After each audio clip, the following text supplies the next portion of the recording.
Welcome to the Grappling Grappling Rewind Podcast. Welcome to this week on the Grappling Rewind Podcast. On this week's show, we are going to recap the main event for main character, Josef Chen versus Andy Varella. We're going to talk about the new Superfight that got announced for ADCC, Gordon Ryan versus Felipe Pena, and also we'll talk a little about Gordon Ryan versus Yuri Simoes, which is also happening.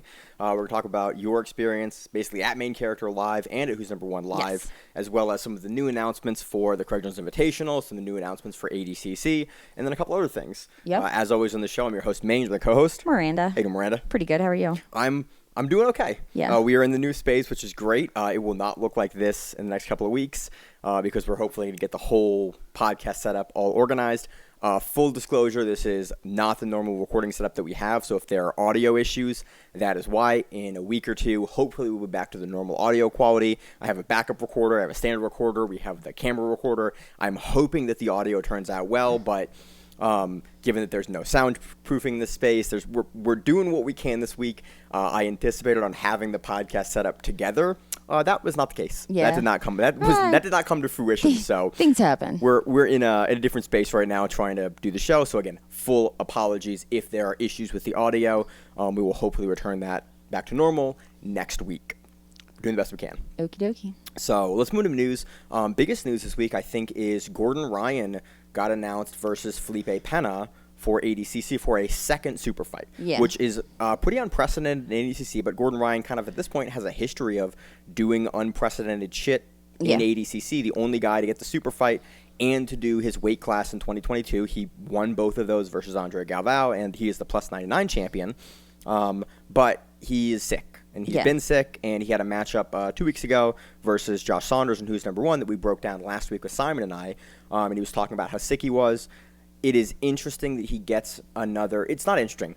It is interesting. This is his first – technically it's his first one because he also said this one is going to be Saturday and the other one's going to be Sunday. Yeah, so he's doing them back-to-back days, which – it makes sense if he wasn't going to do plus 99. And given how kind of sick he's been and we haven't seen him, he wants more than one match at ADCC because like Gordon kind of lives for ADCC. That's like his tournament that they've done their camps for years in order to go and win at New Wave and at DDS and at Henzo's. Like, it makes sense. And what he's talked about for years also is he wants to get that record for most matches and most wins in ADCC. And when he beat Andre last year, or 2 years ago at this point, he was like, yeah, the only reason Andre has that is not the only reason, is because he just has more time in the organization. I want to come for that record. Andre did the divisions more, so he gets a chance. Marcelo, guys that did divisions more rack up more wins, and so he wants that. And I think because he's not going to do his division because he is the Superfight champion, realistically that would only give him one match every 2 years. He wants to move towards that record, and so I think that's why he's doing it. And there's a bunch of other reasons we'll get into in a minute why it's an interesting matchup. But what are your thoughts on all this? I don't really know. He's still showing up as in the bracket. For plus 99. For plus 99. Okay. I don't know.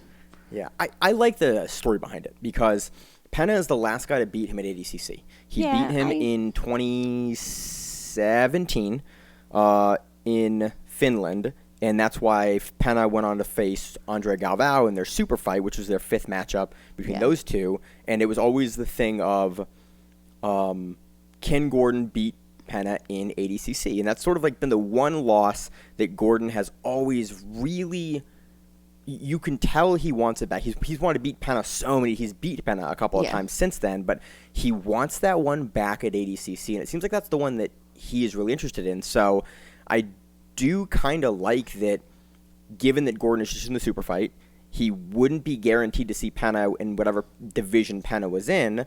They made the matchup. Yeah. Like, I kind of like that we're not playing pretend and like, oh, hope the cards align and we see it. Gordon's like, look, I want to face Pena in ADCC. It is a matchup people want to see. It's a matchup that I want. I'm the super fight champion. Like, give them the matchup, man. I appreciate that it's a matchup that's being made. We're not beholden to like, well, here's tradition. We have to do it this way. I mean, but if we were going to go devil's advocate, they can set up whoever they want.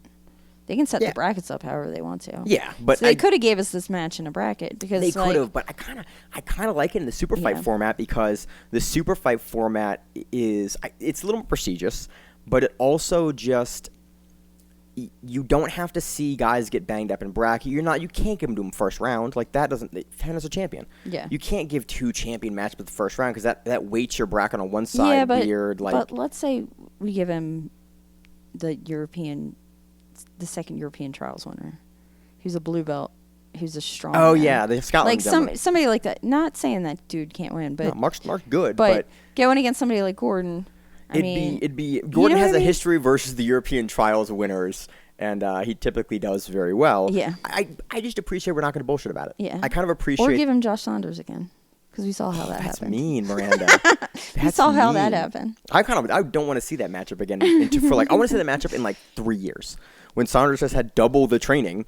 I want to see that matchup because I think Saunders is going to be a way different guy. But I appreciate that we're seeing it. It puts more matches in Gordon. It gets us a chance to see him. It is a matchup that both guys want. Gordon even called for it in 2022. Yeah. He was like, I'll put $100,000 down right now in 15 minutes if Pena shows up to compete against me. Like, Gordon wants this matchup, and he kind of, I think, was hoping that Pena would win the absolute, and he didn't. And he didn't place.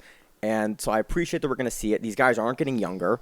I think I would much rather see this matchup. Is that taking Pena out of the brackets too?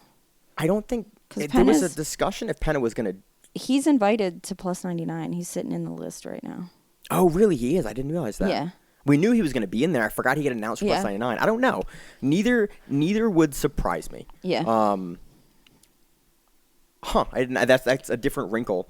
But we're going to see that matchup on Saturday night, and then we're going to see the Yuri matchup, which is the main super fight, on Sunday night. Day or night? ADCC, it's going to be night. It's going to be night? You know how those tournaments run. I know. I don't know how. Well, I don't know. It might run a little differently Well, this the year. whole problem is going to be also trying to figure out if we're going to go to CGI or like what we're going to do day 2, because we have 2 tournaments going on one day. On Saturday. I'll be a player. I think I'm probably going to end up at ADCC. Yeah. Just because there's a lot of the plus 66, under 66 guys are at ADCC. My people, small men. People. I really am excited for that bracket because that bracket hasn't moved at all, and that bracket is as strong as for ever. me. It's going to depend who's there at that point. Yeah. Like who's still in it? Who's still? Yeah. It's like we're going to see this matchup. Yeah. It'll be a matchup thing. It honestly wouldn't surprise me if I think CGI will run much quicker because it's much fewer matches. No, but remember it's 3 rounds. Yeah, but I still think like you only have 2 brackets and they're only going to run half each day. Like it's true. Those matches can only be so long. Yeah, true. I think that you're probably going to have ADCC is going to easily be an 8 or 10 hour day. Yeah. Just because there's so many matches, so many divisions. Yeah, even with the additional women's division. It's a long day. Yeah, and I'm down for it. We're in Vegas to go see that event, but I think that CGI will probably end sometime mid-afternoon, mid-evening, and then ADCC will have folks that will come over for the finals, for the semifinals, for those matchups. Yeah. I'm not going to miss those matchups for sure. I would love to see the finals of CJI. Really, that's only 2 matches I need to see. It is streaming free on YouTube, so I can also pop that joint up during ADCC and watch the finals there. So it'll be interesting. It's $4 million. It's a crazy amount of money for a grappling tournament. So I'm happy we're seeing it. I know you're a little less happy. You're not necessarily a purist, but no, I like chaos. So the fact that it exists and that it creates such a chaotic environment pleases me. Yeah, which is so funny that you're like the Gordon and Pena matchup. You're like, well. Like, Martin, that is the agent of chaos that you really enjoy. It's like, let's add another super fight. You're like, I guess we're gonna do it. I don't think we're gonna see anything new from that match. I think it's gonna be a repeat of what we've seen before.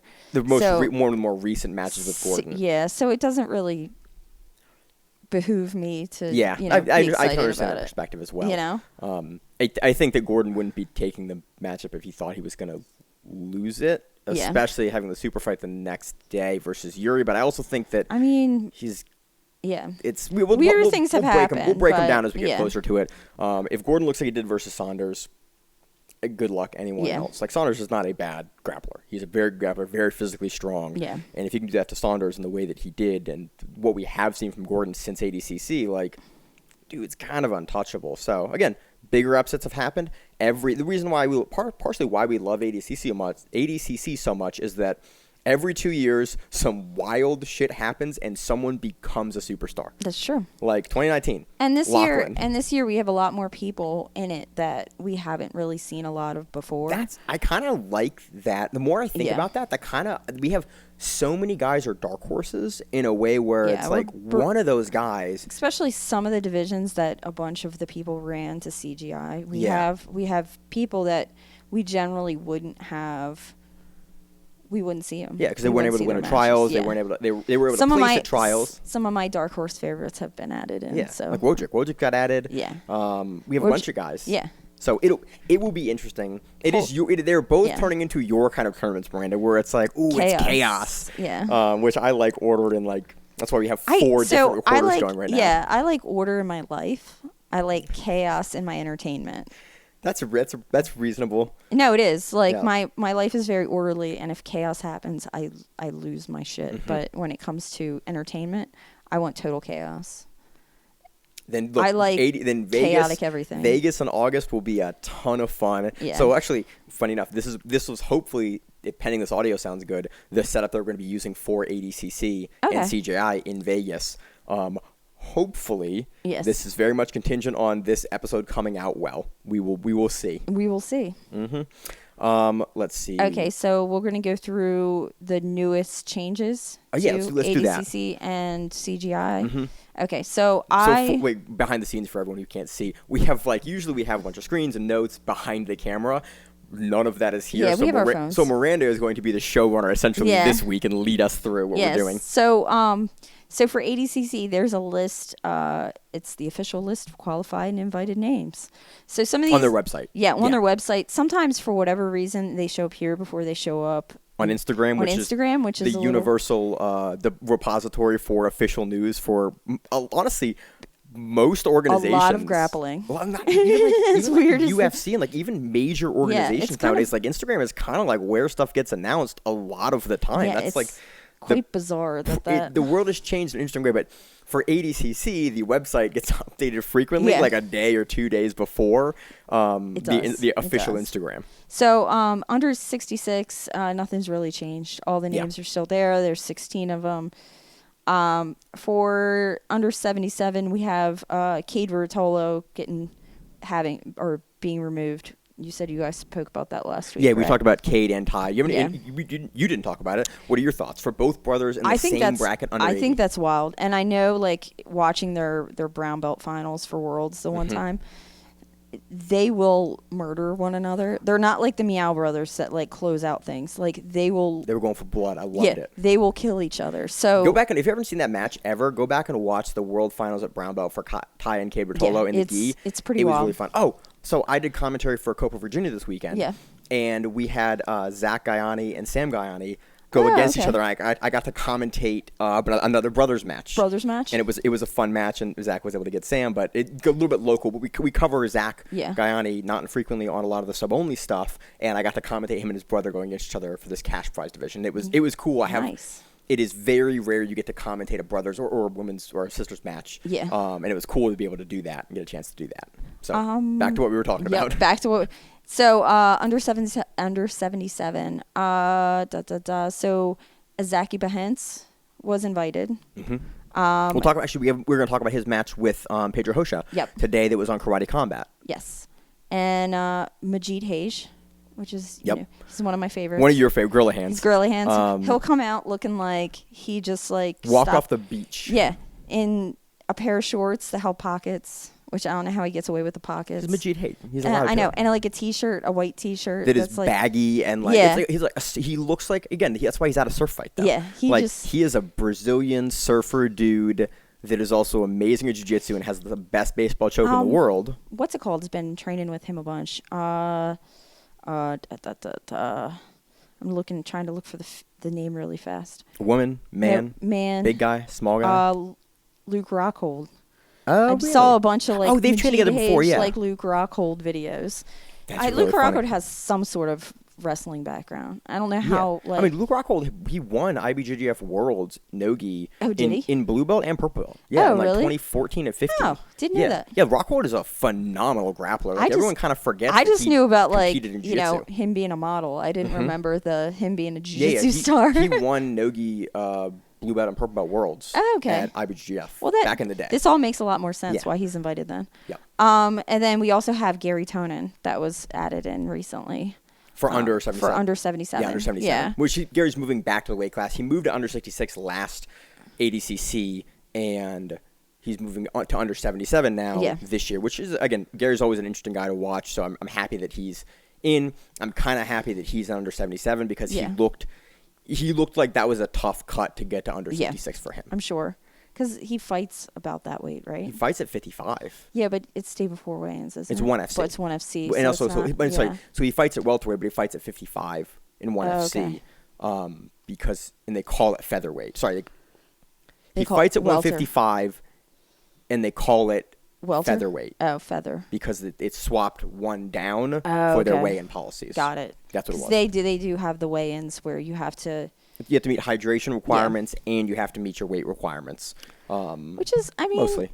In theory, it's really good. It's great, but you have to have all your people do it. Yeah, and well, if you want to hear a good kind of devil's advocate for it, kind of against it, Joe Lozon, when they first announced it, probably 2016, has a really good about 10-minute video on YouTube talking about kind of some of the issues that can arise from that. It's Lozon is a great speaker. It's a really interesting perspective from like an athlete of like, hey, here's kind of where the issues might be in how this is being done. Yeah. But again, I like it in theory and principle and practice. It's not perfect, but I like it in theory, especially when you're dealing with head trauma. That makes sense. But Gary's in 77, under 77 now. Yep. And so, and then we go into under 88.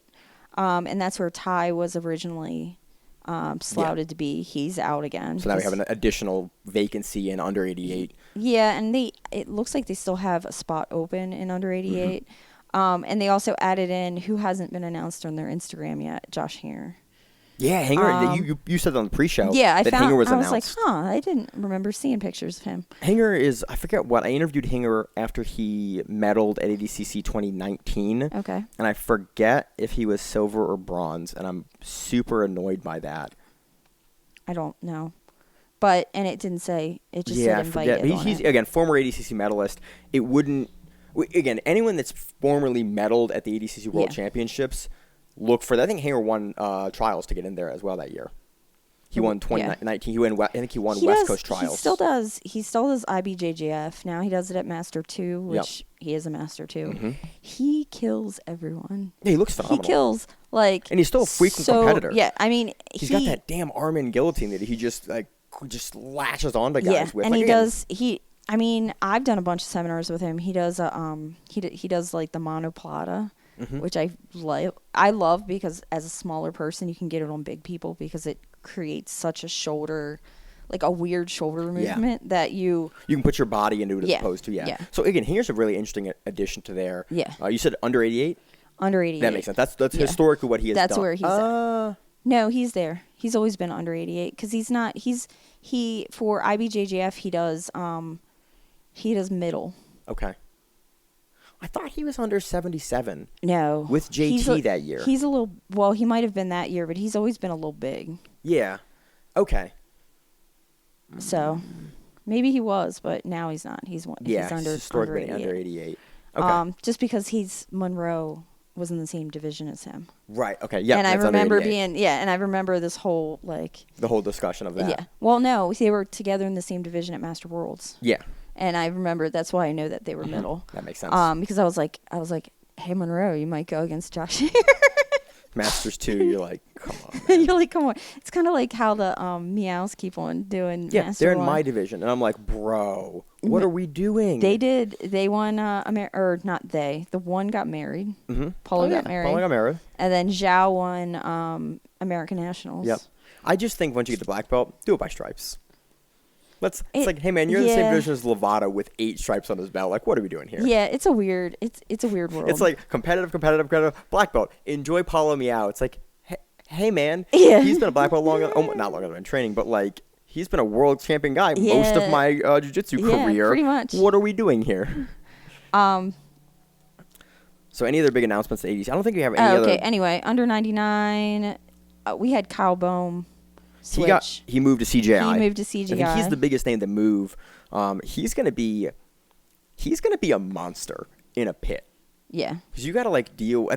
He's one of the guys that I'm thinking about this. I would not want to deal because at least with no edge of the mat, you can kind of get away from guys. Yeah. With Kyle is not a guy I would want to fight in a pit. No, not at all. Especially with how allegedly just how freakishly strong he is. I've heard that too. Yeah, I've heard the comments he's about a former semi-pro rock climber. Oh, really? Yeah, allegedly he just has some of the strongest. There's old videos of him rock climbing, and it's he's a big dude, and the way he moves and can curl and lift his body with his hands is. I did a lot of rock climbing prior to jiu-jitsu. That was primarily my sport that I did. It is unusual how strong he is at that size. Interesting. Yeah. So we'll try to go through them. Plus 99, we added in Hassan Rita. Mm-hmm. He was invited. Mm-hmm. Which is interesting that he's to ADCC and not to CGI, given that he's a B team guy. He is. I'm curious. But you never know. Yeah. You also don't know. He might switch. ADCC's also been very good to him because Heisman had, I think that the story was that Rita has a bunch of, not visa issues, but it was hard for him to go to the trials that he would be the region for, and so that's why he got invited for the previous one, and then he armbarred Cyborg, and everyone was like, yeah, you deserve to be here. Holy shit, that was impressive. Them bringing him back is I think very warranted. He's a super fun guy to watch, super interesting, so I love seeing him back in ADCC. Then ladies under 55, we added in Brenda Larissa and Bianca Basilio. Both really, really fun additions there. Yes. Women's weight classes are looking as strong as ever, and I love that we had that third weight class for the women. Yeah. That striation is so much better. Where there's less of the size difference than we've had before, and I'm really excited for how these three divisions are going to play out now with the talent we're having in them. Under 65, there's no new additions. Plus 65, we added in Kendall Rusing, which I was like, when is she getting added in? Yeah. I kind of expected her to be announced earlier. Yeah, me too. And she's been training, and she's been kind of posting about how much she's getting in shape, and she'll be a really interesting force. I want to see her and Campo go. Yeah. That's a matchup I'm really interested for. Her and Campo or her and Amanda. Yeah. Will be the three matchups that I really want to see. Amanda's in under 65. Oh, no shit, she is? Yeah. Oh, I thought she was over. No, and because she won trials at over. She did, and she's in under 65. And when I spoke to Jay yesterday, Jerry Budo, her coach, he said she's close to weight now. Ooh, so that's exciting. She's gonna be. Dude, when Amanda gets in shape, she is so deep. I remember watching her old PFL fights. She just gets diesel, and you're like, ooh, that's a strong lady. And then remember that in EBI she made 135. And then you look at her now, and you're like, "Oh, you're struggling to make 45." Yeah, and she's a larger woman. Yeah, and she's so strong, which is so cool. So she's in under 65, which is great. Interesting. Well, she's maybe my front runner for that division. So and then we have Rafaela Guedes. Mm-hmm. She was put into plus 65, which I think is great for Guedes. And I was also wondering when they were going to invite her because she was kind of. She was a powerhouse last time. We haven't seen her as much, but every time we see her, it's like, oh, she's a handful to deal with in Nogi. She is. Anything else on the ADCC side? That's all on the ADCC side. In CJI, what we got Mikey Musumeci. We did. We have no idea who they're going to match up, but you have a theory. My theory is it's Baby Shark. Yeah. Because he has... That's who Mikey wants. That's who Mikey keeps calling out. He said that one FC, then Baby Shark made the comment of you didn't take your medication today or something like that. Oh, yeah. He said something. And then Mikey got upset. And then Mikey doesn't like people talking shit. And then it's been going back and forth. And we've been talking about wanting to see this matchup since last ADCC when Baby Shark kind of exploded onto the scene, but put a stamp on hey man, I'm the champion. I'm really, really good. Yeah, I don't know who else. I mean Pato, but Pato's I think a little bigger than Mikey. Yeah. But, even Pato's talking about going to 135 for who's number one. There's a couple of guys I want to see. Pato would be great to see. Baby Shark would be great to see. Fabricio Andre would be fun. That's what I was about to say next. But I think so any of those three. There's a bunch. Honestly, there's a bunch of guys in Mikey's weight that I would love to see at either ADCC, CJI, 1FC. Yeah. Like, there's a bunch of really interesting, not benchmarking matches is the right way to put it, but there's like really, really high level former champions, current champions, and other organizations, and like certainly what would be contenders in 1FC. Yeah. That I would love to see Mikey go against, because that Gabriel Souza match was definitive, and we know how good Gabriel Souza is. Like, that was, after watching that, I'm like, Mikey is just consistently like that next level up. Yeah. The Cade match, I cannot wait for his matchup versus Cade Bertolo. When is that coming? I think it's September. Oh, yeah, it is It's after September. ADCC, but it's still like, that's such an interesting matchup for both of those guys, because they're both champions in 1FC, but that'll be a lot of fun.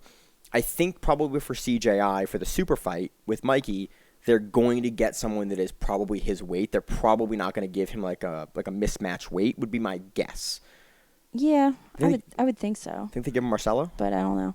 That was the one rumor that I saw online, was that it was Marcelo. I know that a lot of people matchup. had said that before before he got stomach cancer, that Marcelo was trying to get back to ADCC. I mean, that was like the open rumor. I think even Mo had talked about it. Like, I think it was like Marcelo was coming back. Yeah. That was the thing. And then he got stomach cancer. Yeah. And then he pulled back, because Marcelo's not that old. No, he's in his Is he 40 now? early 40s, I want to say. I think before he was like 38 or something like that. He got announced again. And we realized, Marcelo's not. He's been doing it for a long time. Yeah. But he's not that old. And so he was going to come back. And Marcelo's always kind of hinted about like the retirement being kind of temporary. Like, it was like he would take some time off, raise his family, raise his kids, do what he had to do, and then come back and compete more. So that would be, I don't know if we've ever talked about a Marcelo match on the show, actually. Maybe during like COVID, we broke down some like old school Marcelo matches, but like a current Marcelo matchup, like I don't think we've ever got a chance to actually break down or talk about one of those on the show. So that'd be wild. Like, again, there's so many matchups for Mikey that would be amazing to make. Marcelo's wild too. And also with the level that they're matching up everyone at in CJI, like, I assume it's going to be, there's not a single bad matchup if they have announced it on that card. Yeah. So I'm confident that they're going to pick a good matchup for Mikey. Any of those 5 guys that we talked about would be great, and there's probably a bunch of other guys that would be really interesting matchups as well. You have plenty of your lower weight IBJJF guys that would be interesting matchups. Like, Mikey's just a really interesting enigma, and we don't see him compete a lot. Every couple times a year in 1FC, it would be awesome to see him. It would also be interesting to see when they put him in the it's not a cage, it's in the pit, in the alley. pit. They call it the alley. Yeah, in the alley. How he'll respond to that too. I don't think it'll matter, really, because we've seen him in the cage, we've seen him in the ropes in 1FC. Like, he seems to have adapted to that really well. That is true. And he'll plan for it. Like, he has good camp, he has good training. He's with Kennedy and Cobrinha Jr. That is true. I forgot about that. Those dudes are master strategists. Yeah. Him and Kennedy would be fun. They're not going to do it because they're training partners now, but like that would be a really fun matchup to see. So, what other announcements? Announcements do we have for CJI? They are raffling Gordon Ryan's Miata. I saw that for $50 donation and a CGI ticket. You can get Gordon Ryan's Miata. I don't think that's real, right? Yeah, I think it's real. They bought it? He bought it when Gordon sold it. Oh, I forgot. You remember? God, I forgot. So they have this Miata. I don't think anybody drives it. What a sport we cover, Miranda. What it's like, the guys are that petty. It's like the guy sells a Miata. Didn't he at ADCC, like one of the past ADCCs, didn't like Gordon raffle off the Miata? Wasn't there something else? I thought there was like some kind of joke, like historical joke part of this, but maybe I'm wrong. I don't remember. Know, but Craig loves to take the piss from him, man. Yeah, but yeah, no. Okay. I thought that was fake. Nah, because I looked into it. Oh, do we have tickets? We have tickets. Do we have raffle entries because we bought tickets to CJI? We have to do a donation to the Fight Foundation. The Fair Fight Foundation? Yeah, you have to do a donation. All right. We'll see. But anyway, and then so in CGI and under 80, we added in Ty and Cade Bertolo. Mm-hmm. And then in plus 80, we added in Kyle Boehm, Pedro Alex, and Pat Downey. Which I was I forgot Pat Downey got announced. I was like, Pat Downey, is this going to be like in shape Pat Downey, or is this going to be like? He looked good at trials. Kind of. So he did wrestling. He did Olympic trials Yeah. for wrestling. Yeah, like a month ago. He gassed out so fast. He did, but it's also CJI has rounds. True, but it is- wrestling has rounds. Wrestling has rounds They're as well, right? 2-minute rounds. They're a lot less than That's reasonable. you know. In CJI rounds. And he and then he didn't show up for his second match because he lost his first. Yeah, I remember that He now. just didn't appear. So Pat Downey's one of those that you just don't know. he's an interesting Baltimore guy. Yeah, and, he sometimes will, you know. He's an interesting guy, I think is the best way to put it. But he's super high level, and depending on the scoring, I think for the scoring, honestly, True. it does favor his style really well. If you can't Yeah. get Pat Downey off you, he's gonna take you down. Yeah. He's gonna lay on top of you. He's gonna be able to control. Like it's another interesting wrinkle. They're getting a bunch of high level wrestlers into this tournament. I think Jason Nolf. Yeah, Jason Nolf is in under here. 80. We got Langacker. We got Pena. Yeah. It's turning out to be a really interesting. It's a little bit tournament. of everything. It's you know, every once in a while they just announce somebody else, and I'm like, okay, Yeah. that's an interesting. So that is the announcements right now for CJI, Yeah. for ADCC. It'll be an interesting weekend for sure in Las Vegas. Coming up here in like what, a month and a half? Yeah, not that long. That's crazy. Not that long.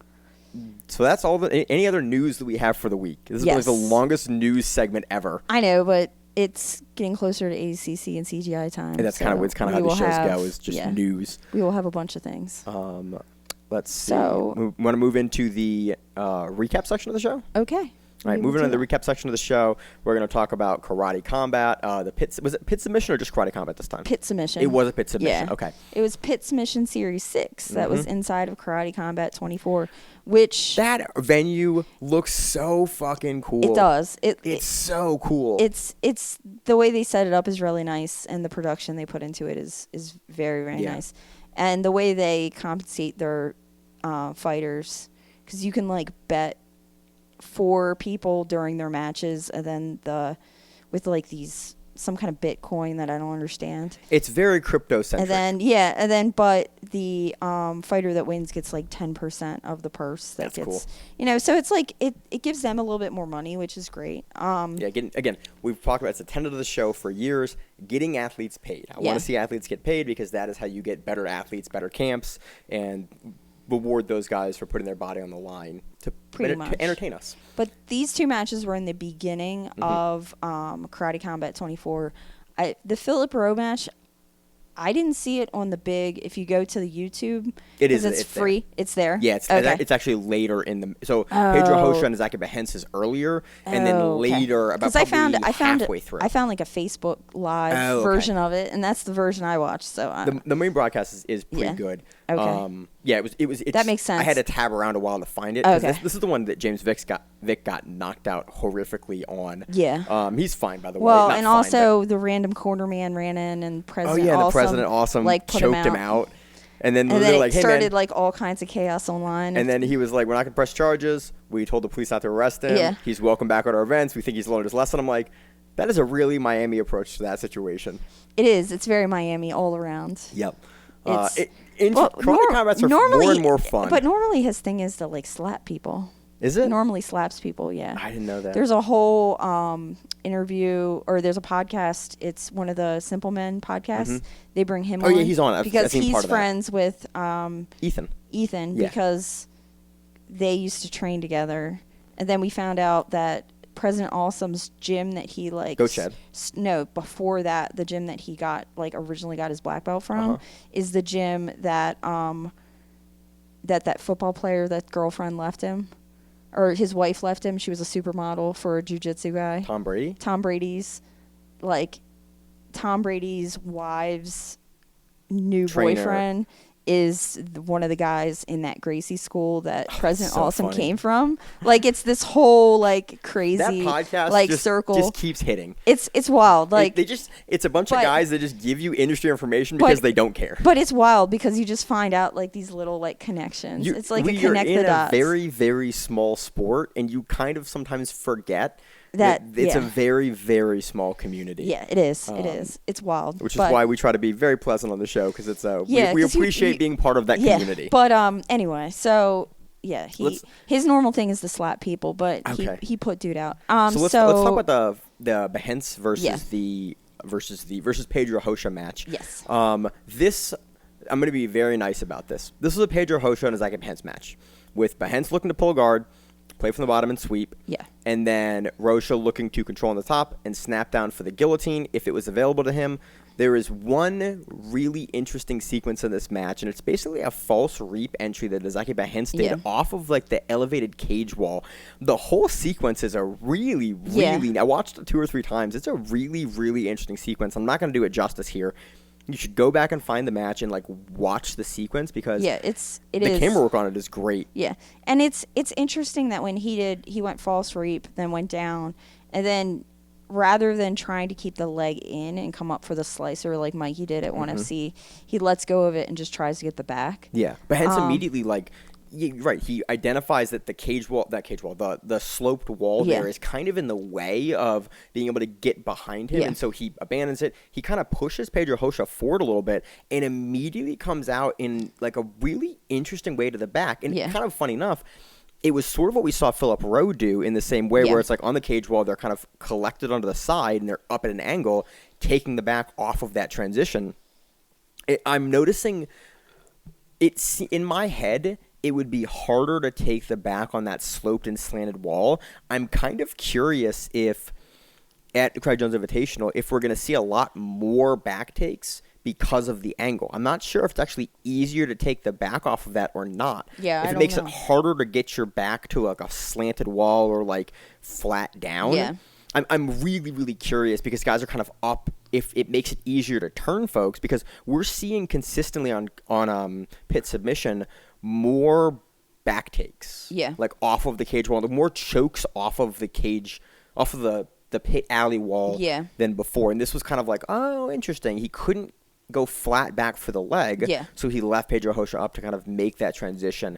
He ends up on top in the transition. The whole thing is really interesting. It's a nice defense from Rocha, and then it's a really nice initiation to the false reap, and then out to the like kind of looking for the calf slice or looking for a heel hook, and then coming up off of it. The whole sequence is is really, honestly, unfortunately, the biggest sequence of the match. Yeah, but it's funny because after watching that, I thought, oh, that's Bahiense is going to win this match because of that. Yeah. And then in the last 45 seconds, Rocha snaps on a guillotine that I don't know. I mean, it was good. The last person to finish Bahiense with a guillotine was Hinger, by the way. Was it? At ACBJJ in like 2018. But he snaps on this guillotine and then he jumps guard into it, which Rocha has a nasty guillotine. I mean, Bahiense has a nasty guillotine too, but Pedro Rocha, that is like the tool that he uses. Yeah. That is like his submission. But that seemed to be, I mean, I guess it was that, and it was Rocha's control on top that really won in the match. Yeah, it was really, I think what, this is weird. I don't really have an issue either way. I kind of thought it went to Bahiense, but really the 4+ minutes of the match was just Bahiense repeatedly kind of pulling guard with no contact into nothing, and then Rocha very much not passing at all, but not letting Bahiense do anything or get up any offense, and Rocha kind of pushing in from the top, which in this rule set I think is better is the top position criteria. I think it's an MMA based kind of scoring system. So the party on the top is always kind of winning. So that one sequence that was good for Bahiense, but Bahiense didn't really, other than getting the top position, it was a sweep. It was really the only change of position in that match because Rocha was controlling the top and then had that last sequence at the end. I think that's probably what leads it to him getting this. Yeah. I think in a traditional jiu-jitsu rule set, Bahiense would have won this, but in the karate combat and the pit submission rule set, I wasn't really surprised to see Pedro Rocha take this. This is, from a matchmaking perspective, this is not a match I would have made. Both these guys tend to play a lot slower. Yeah. It reminds me kind of like of Puyo Romani versus Pedro Rocha. It's like it's two guys that really want to kind of play from the top, look for the specific thing they want, and are really unwilling to engage in a bunch of other areas because that's the area they're best in. But there's nothing wrong with that because that's how you win your matches. Yeah, wins are wins, and you win within the rule set that you are competing under. And like again, I never try to fault the athletes for how they play it.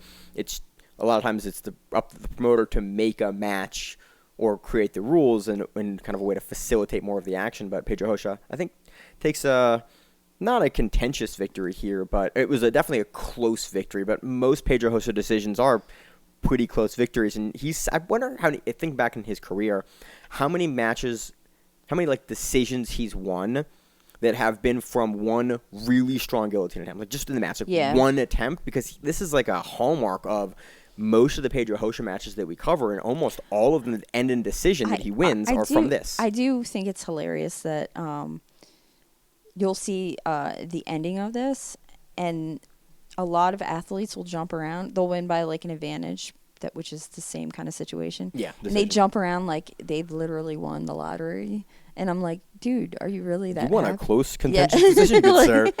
Neither of those guys. Bahiense had his hands up, which I think is reasonable in that situation based on what he did and the rules that he typically competes in. But they were both respectful. Yeah. When Pedro Rocha got on the mic, said some stuff. Overall, again, I appreciate that Pit Submission is bringing high-level guys in. I would love a little more incentive for activity from both guys in the rule set for grappling. Matches a bit slower in times, and I think that pushing guys to engage a little more is needed, especially when you have guys like Bahiense and Rocha that are very, very into their game. Like, they are really unwilling to divert out of their game, and you really have to push them to do that in the rule set. So I think I would love to see Karate Combat and Pit Submission implement some more of that to force action. And then later on, we had Phillip Rowe versus Lucas LaRue. This was a good matchup. This was like, we've seen Phillip Rowe and Josh Palmer on commentary. Again, great commentary. Oh, for the last match, they were piping the commentary audio to the entire venue for that grappling matchup. Oh, really? Yeah, and Palmer talked about it at the beginning because I heard an echo. I was like, oh, this is coming into the broadcast. And then like 10 seconds later, Palmer goes, oh, yeah, we're doing a new thing. We're going to pipe the audio to make the grappling understandable. Well, that is so, by the way, having done that before, that is so stressful as a commentator. And like twice during commentary, they brought it up. They're like, yeah, sorry, guys. And they were talking to the athletes. Why? Because you're hearing yourself? Because you can hear it. And it is, RJCC locally does this. And it's uncommon. Organizations occasionally will do this. It is so weird. Even like when we do commentary and like the match is like right there and you're talking about like how a guy's getting beat and then he kind of looks up at you and you're like, oh, this got really awkward all of a sudden. He made hard eye contact. Or you say something, you're like, well, if he moved his leg to the left, and then you see them move their leg to the left, and you're like, oh. You're like, you talk a guy through a submission. And Rogan years ago talked about doing this. He goes, yeah, and you had guys next to me on commentary, and I was saying like what they should be doing, and they'd look at me and they'd start doing it, and you're like, I feel like I'm influencing how this match is going, and I really shouldn't be doing that. But it was neat, and I wonder from a live audience perspective how it is. It is just really... It is super awkward as a commentator to do that, so props for those guys.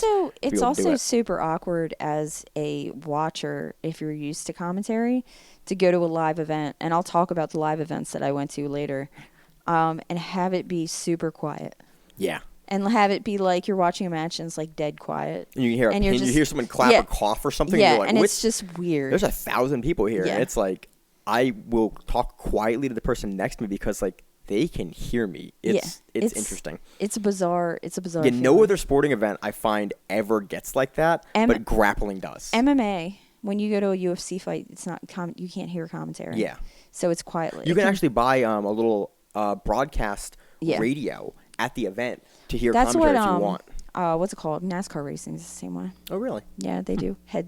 But I think that's like a specific channel you have to put your headset onto. Or, yeah. I don't know. My dad was was into that, so I went to a couple NASCAR races in my lifetime. So Phillip Rowe versus give me his last name again. Lucas LaRue. LaRue. This is the kind of matchup that I want to see Phillip Rowe in because people are giving him Craig Jones and Gordon Ryan. I wonder if this is how his contract was written. Like, I'll take Gordon Ryan and I'll take... Well, because Gordon Ryan was with Flow. Yeah, but this was... Craig Jones, he went against... It was this. At Pit Submission. Yeah, I wonder if it was like, I'll do him, but, you got to give me some matches that are like my people after this. I think Phillip Rowe's just down to fight, man. I think he is too. He just was on UFC 302, like... 3 weeks ago or something like that, and then he's back here doing this. He's Philly, right? Yeah, Philly fresh. Yeah. But this is the first time I think that we've covered a Phillip Rowe match where he covered him on undercard stuff. This is the first time we've covered a Phillip Rowe match where we actually saw Phillip Rowe's jiu-jitsu. Yeah, I mean, and it's good, and it's pretty good. Yeah, and you could see why they're putting him into some of these matches. because he really does have a good game. Mm-hmm. He pulls guard, which I thought was funny. I mean, I like that he I get gets it, it, though. It's like, hey, man, but- I don't want to spend 30 minutes trying to take you down. Yeah. I'm going to pull guard. We're going to start the game. well, he gets like blast doubled or something by Lucas LaRue like immediately, like in the beginning or something. I can't remember exactly what the takedown was, but it was either a double or it was something. But so he starts like pulling, and Phillip Rowe has a good sweep game. Dude, I was really impressed that he went to he did essentially a wader deep half sweep to come up. Yeah. And he also did a pendulum sweep. Yeah. The finishing sequence for Phillip Rowe here was him with a pendulum sweep to the side. And then once he gets to the top position of the pendulum sweep, he kind of shucks to the side, like I said, on the edge of the pit wall. But I think this was also partially Lucas turtled. Yeah, and Lucas then, tried a turtle, but Phillip followed him in the turtle. He controlled the same side hip, and Lucas tried to turn into him to get back to a guard, actually turn away, and Phillip Rowe went, oh, cool, and then blocked his back, got it. The other thing I thought was hilarious was Lucas was like, oh, I'm going to put my hand in. He got his hand in. And then Phillip Rowe went, bro, I'm fighting the UFC, Yeah. dog. I do not care about a hand in this, and just He went cranked. And I was through like, it. he might actually get this. The commentator was like, that looks kind of tight. Yeah. And then he gets him, and I went, well, and then you see him apologize for the hand. yeah, you're like, hey, man, my bad. My bad, man. There's a really famous gif of Gary. It's a match. Old school Gary Tonin, probably like 2014 or 16 Gary Tonin, maybe earlier. And the guy has his whole like forearm in, like elbow and wrist up, and it's Tonin just like crunching through this guy's hand and arm. You're like, and he finishes a rear naked choke with it, and I'm like, and I was like earlier in the belts, and I remember looking at it going, oh, it doesn't really matter if his hand is in, you can still finish. Yeah. And it was one of the gifs in my head that is just so memorable and it's like, that's why, I mean, you play with fire by putting your hand in there. It'll buy you time, and it'll get you out sometimes. But sometimes you get Phillip Rowe, who does not give a shit and will just choke you through. But I was really happy for the matchmaking in this because we've seen Phillip Rowe overmatched a bunch, consistent. Like most of the matches we see him in are like. And I wonder how often he breaks his hand because he had his hand wrapped. Remember he broke his hand right before Gordon, and he did it with a broken hand. Oh, yeah. And this time he has hand wrapped again. Did Gordon break his hand or Phillip break his hand? No, Phillip had a broken hand going into the Gordon match. Remember he had... Well, he just had a fight, so it wouldn't surprise me if he consistently has hand injuries. He had a cast, and remember they said you can't compete with that, and he cut it off before the Gordon match. Jesus. Remember that whole story? I remember it a little bit, actually not that well. I remember the crazy stories of jiu-jitsu. So, but it was a good match. It was well matched. These are the kind of matchups that I want to see Rowe in. Yes. Not versus Craig Jones, not versus Gordon. It's like he's an MMA fighter. He's a good MMA fighter that fights in the UFC. He's doing both. I love seeing him in grappling. But I want to see him matched up more appropriately like this. We can see his game. We can see him play. Yeah, or even someone who is on the rise. Yeah. You know? They've given him Cody Steele, Gordon Ryan, and Craig Jones. It's like, hey, guys, these are not matchups that I want to – I don't get to see Phillip's game in those matchups. Give him guys that are closer, that are like at this level, that are closer to his level, because he has a neat game. It was fun to see. He's active. He's aggressive, and he has a good submission game. Yeah. I want to see it, and then maybe in a couple of years, like as he continues to develop and progress his game, like maybe we'll see him come back into those rankings, and like he could be a real force in grappling. Maybe after he sunsets his MMA career, and comes back into grappling in a more full time, because it's less hard on the body. He has this was the first match that we've seen from Phillip Rowe where it was like, oh, he really has some interesting pieces to his game. He has a nice guard game, a good sweep game, good transition game, sub game. Cool. This is what I want to see from Phillip Rowe. So it was nice. It was nice. And I would like if we could get Pitt Submission Series to advertise a little bit more for their stuff. I would love to see the matchups a couple days because before. I didn't know. I knew this was happening because on, I want to say it was Saturday night, I saw the whole Dr. Awesome. It's not Dr. Awesome. President Awesome. I saw him put somebody out, and then I was like, oh, there was a Karate Combat card. Oh, shit, there was probably a Pit Submission card. I don't know who's on it. And then I go searching to find out who's on it. You texted me like, hey, Karate Combat happened. I was like, ooh, it did happen? And I watched. I was like, ooh, this is a good card. Yeah. The production quality, by the way, for Karate Combat is phenomenal. Like, it is some of the best of any broadcast I see. I love watching those cards. They've been around for a long time. They haven't just been, like, we heard about them recently. No, I remember when Boss announced it. Yeah. Like, I remember Josh Palmer got on early. Like, I've been watching it since the first one. The pit submission was when we started covering on the show. Yeah. But their production quality has just consistently gotten better and better and better. And like, it's if you ever get a chance on YouTube, like watch it. It is a really good and interesting card. I think it'd be fun to go to. Awesome to go to online. Like Craig Jones did a promo for him a while ago that was like it was an awesome event. The Meows are there. Like it just seems like a really, really fun, well put together event. It always seems like a really interesting vibe as well. Yeah. So I would love to go to a Karate Combat.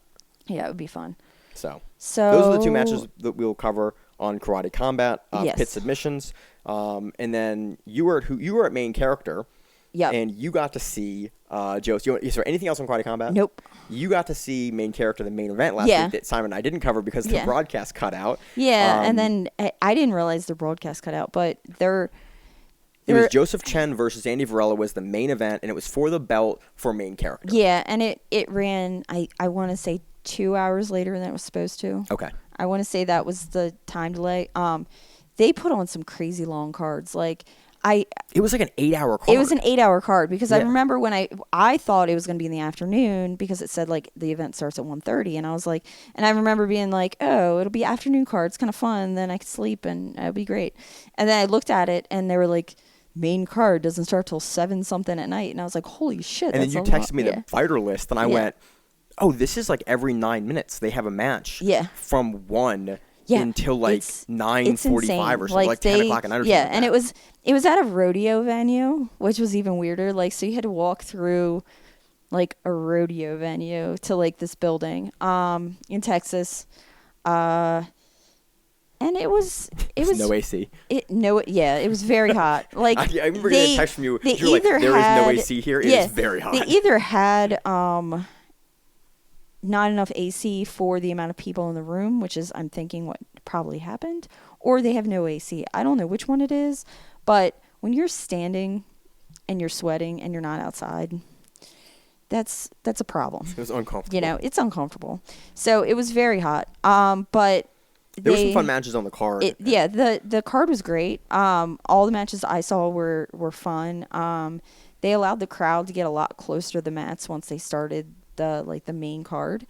I kind of like that. Which was fun because reminds you of like a tournament. Yeah. It's like I feel like I shouldn't be this close to this level of jiu-jitsu. Yeah. You get right I made close. friends with some people who had a table, and then I stood by their table the whole day because I could see really well from their table. And I didn't want to drop $250 for a table. So it was a fun event. There was a couple, so like Jordan Holly went against Benetti. No. Jordan Holly went against Johnny Grippo. Ooh, let's talk about that matchup because that sequence was amazing at the end. So let's start with the fact that Gianni Grippo had a broken foot. Which is not something that you want versus Jordan Holly. No. One of the more dangerous leg blockers in the country. And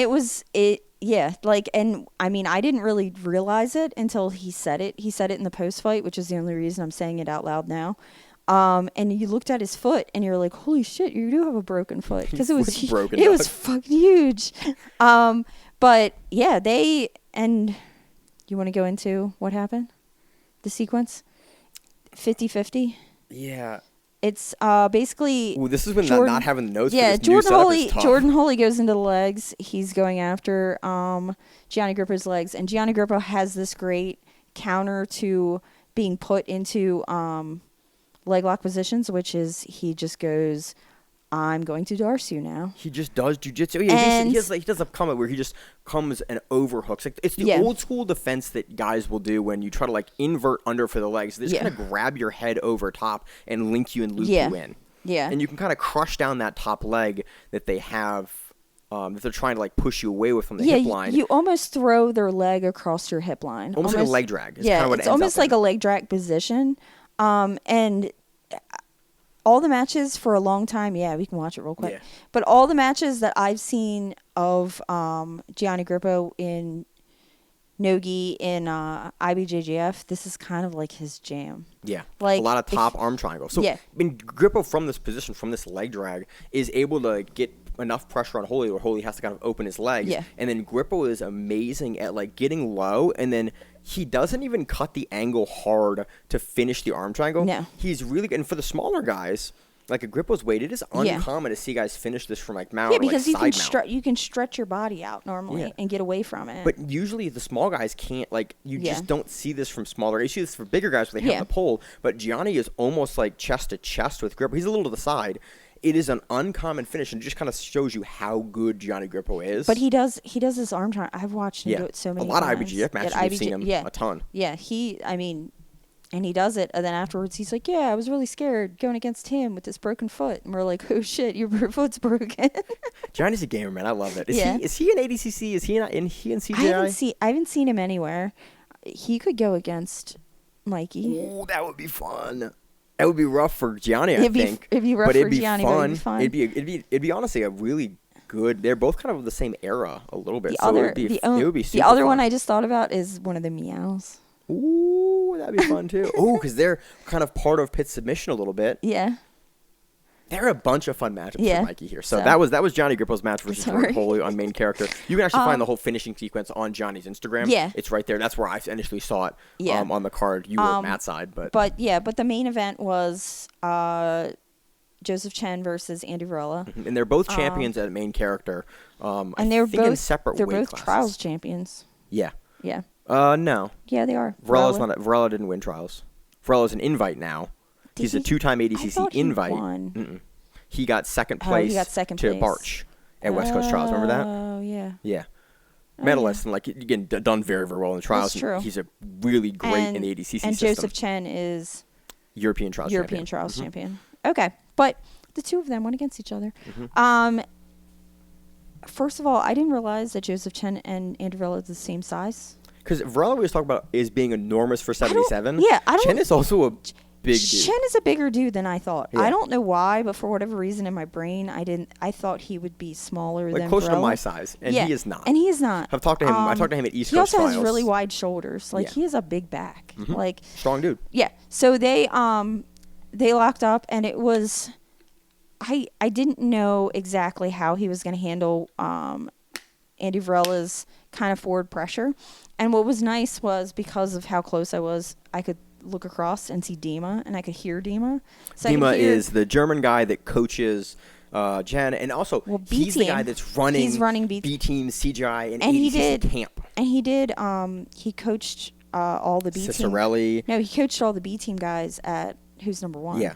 He is like very much Yeah. becoming that team's head coach Yeah. out of kind of nowhere, and everyone's like, "Oh yeah, Dima's the guy." Yeah. Like it's crazy. Yeah. Dima, he's a really interesting guy that has kind of cropped up in the last 2 He's years.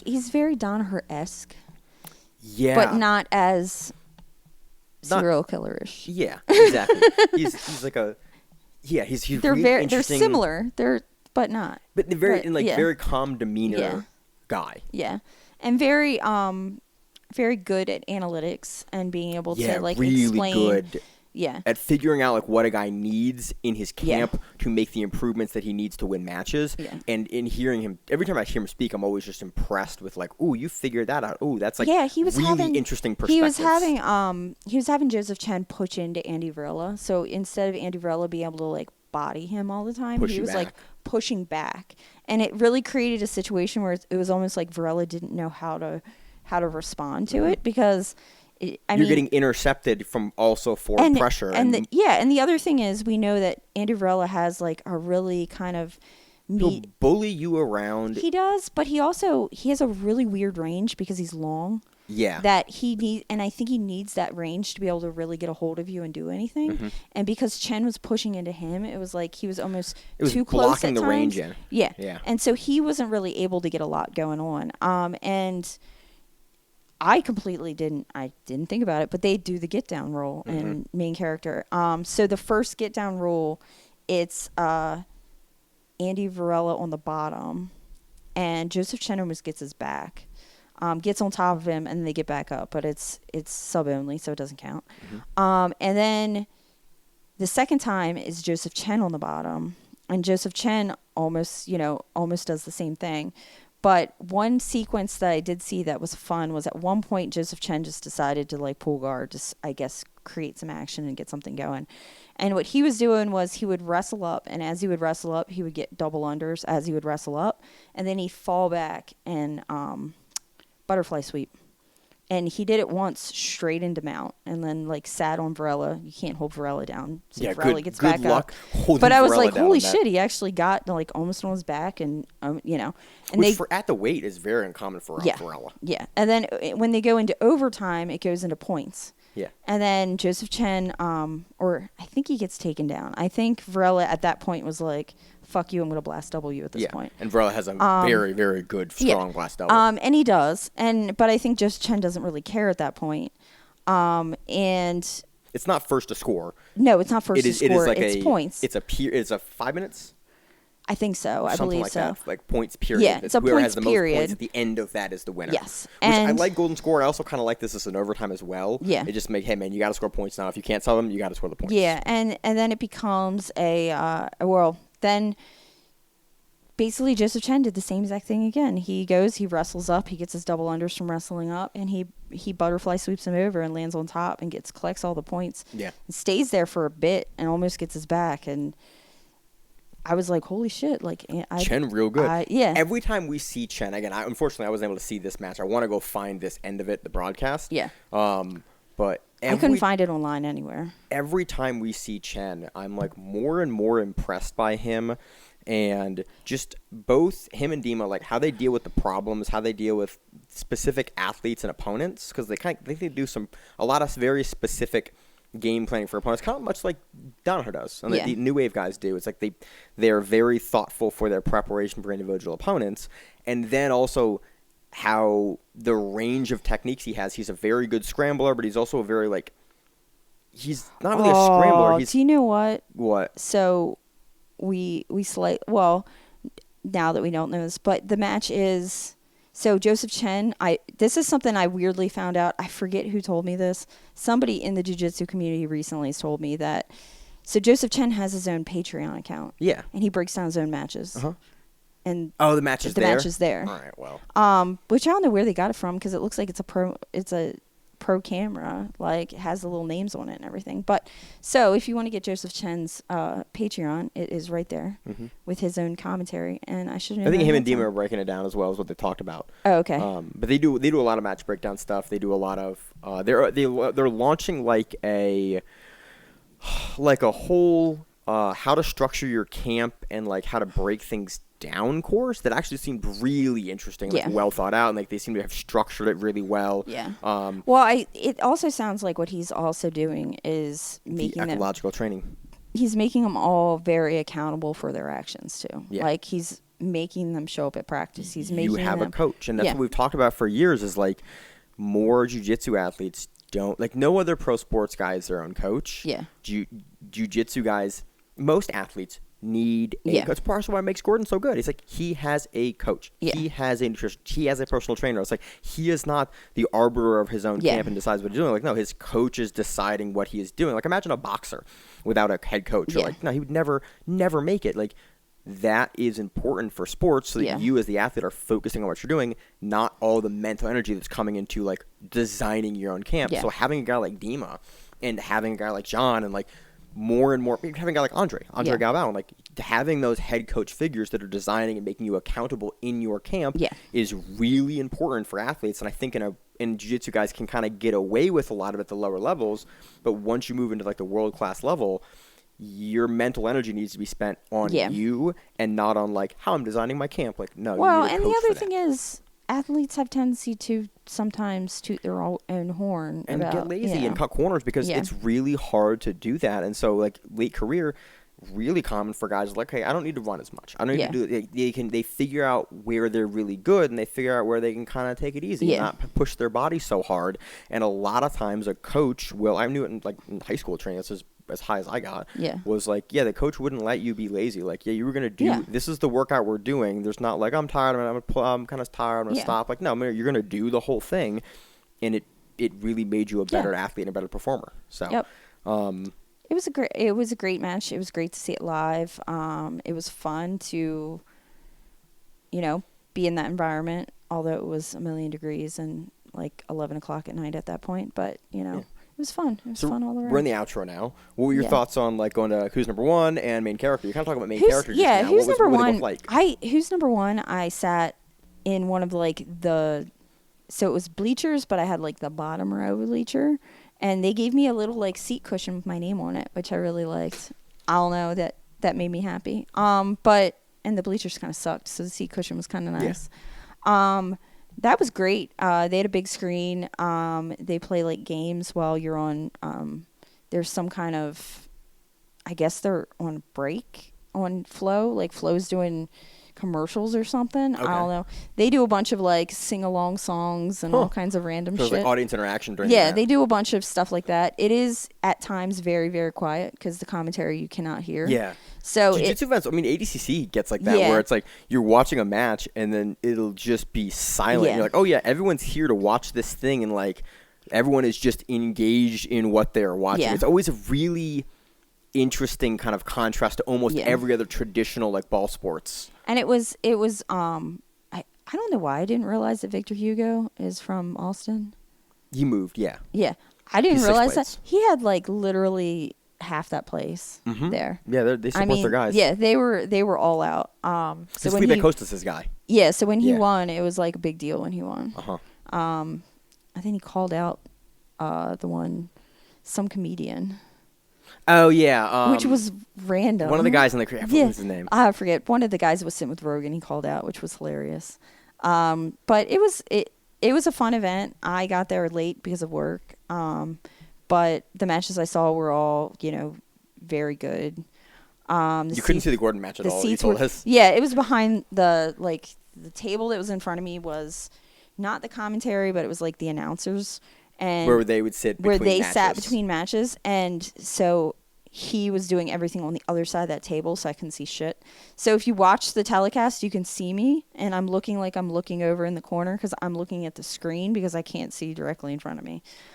Which is honestly not that uncommon for pro sports. No. Like MMA, you're usually looking at the screen when you're watching a live MMA event. And then it was kind of funny because then on my left-hand side was on the floor was Dima and Owen Jones and Kenta and Joseph Chen. Was Damien there? And he wasn't with that group. Okay. He was there, but he wasn't with them. Okay. Most of like the higher guys, the real big names at BT. The real big names were like in the tables that were kind of on the one side, that were kind of near the stage and the walkout. And then, but that little group was like on the floor. And they were like, when you go to any kind of tournament and you just have a little group that's just chilling. Yep. They were just chilling, like talking shit down there. And that was kind of funny because they were just like sitting there on the floor. That's funny. I bet Owen Jones is funny to listen to. He seems like he's funny. He seems like a character. He was at both. He was at that and he was at main character. Yeah.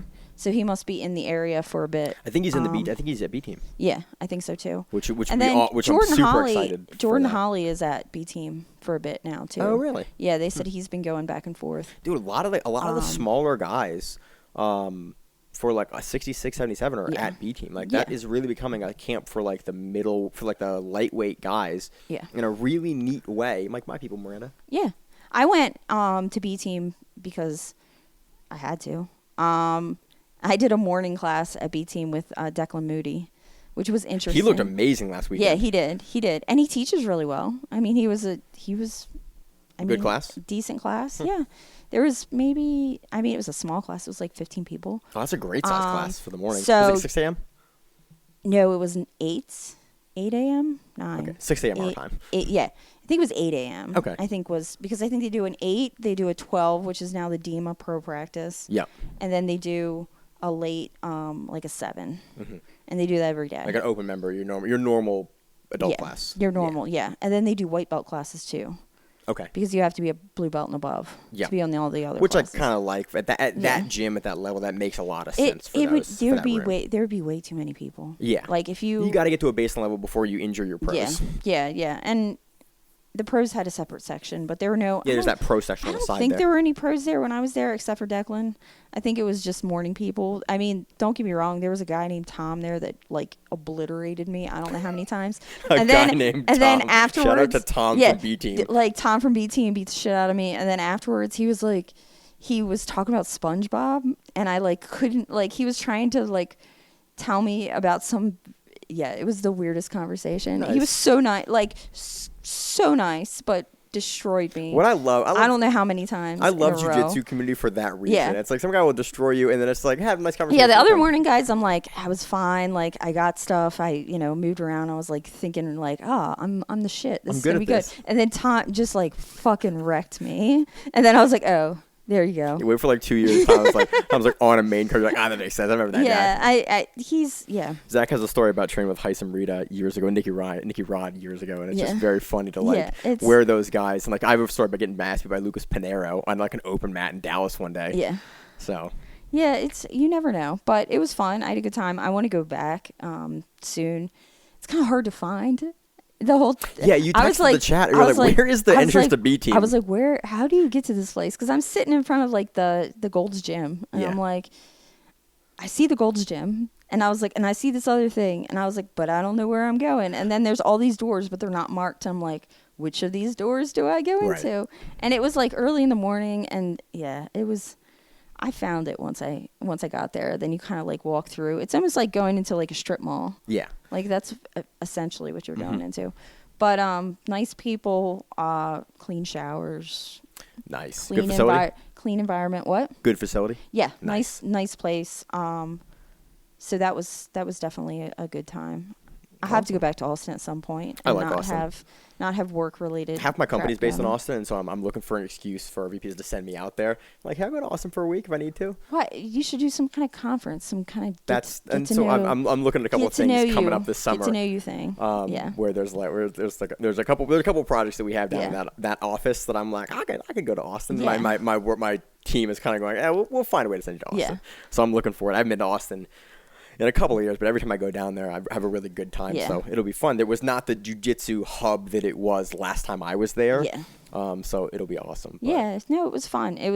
Both events were great. Neither was really super expensive. I think front row bleacher was like 100 for who's number one. Was it 1 or 200? It was 100. Okay, that's not bad at all. Yeah, which isn't bad. And then for a front row at like an event like that. Yeah, that's and then really cool. What's it called was main character. Main character was 50 for general admission, which I was like, that's okay. Also for that level, for like Varella, like they're getting top level talent. Yeah. Like those are really cool matches. $50. And like that's not expensive in my brain. Once you get to like over 200, unless I'm getting something out of it or you get me a really good seat, like I start second guessing my choices. Yeah, it's a lot for an evening out. Yeah. With my wife, like us, it's like always like cool. Yeah. Whatever the ticket is, double to bring my wife as well. Because she's like a huge fan of jiu-jitsu, and so she's not like if I'm going to a cool jiu-jitsu event, I'm not gonna not take her.